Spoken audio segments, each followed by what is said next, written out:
Сәлем достар, қалайсыздар? Бүгін біз апамен бірге күшті челлендж түсіретін боламыз. Достар, біз қазір супермаркетке апамен бірге барамыз. Бізде осындай екі костюм бар. Достар, біреуі осындай тек қана жасыл адам, ал біреуі бізде аю. Өте сүйкімді. Достар, бізде апам қарамайды, осындай қағазға жазып бердім, ол қарамай таңдайды. Апамнан қайсысы шығады, соны апам қазір супермаркетке киіп барады. Апам негізі жаман ұялшақ, көреміз қазір қалай киіп баратынын. Аюға дайынсың ба? Иә, дайынмын. Мама, аю түспесе екен. Бірақ жасыл адамда ұят та.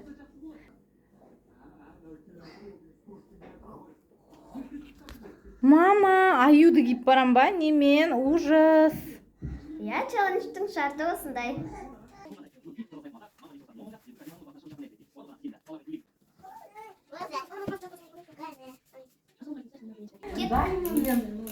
Супермаркетке барамыз, достар. Кеттік ал. Достар, кеттік.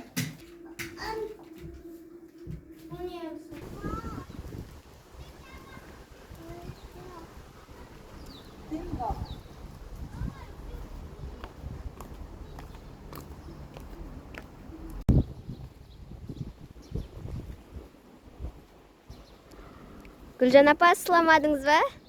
Жоқ. Қалай, ұнады ма аю? Иә. Қайта зеленый человектің жақсы ба? Бүгін қайта погода күшті үстіне. Ал кеттік дүкенге. Нұрға барамыз, Нұрға. Супермаркетке ма? Иә.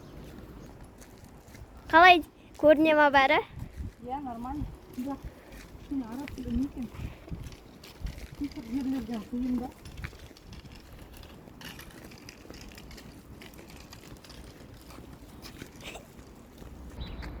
Гүлжан апа, қазір барлығы супермаркетте көріп шок болатын шығар. Неге? Сіз аюды көріп та? Әсіресе балдар. Иә. Гүлжан апа, жақындап қалдық. Иә, кеттік. Ал біз кеттік.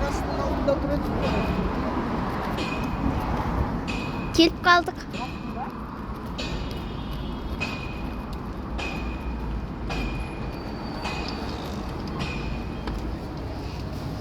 Корзинка.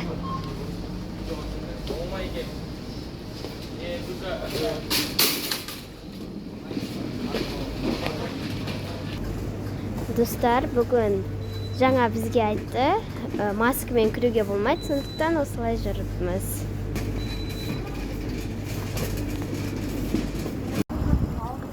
Ал біз шықтық, кеттік үйге.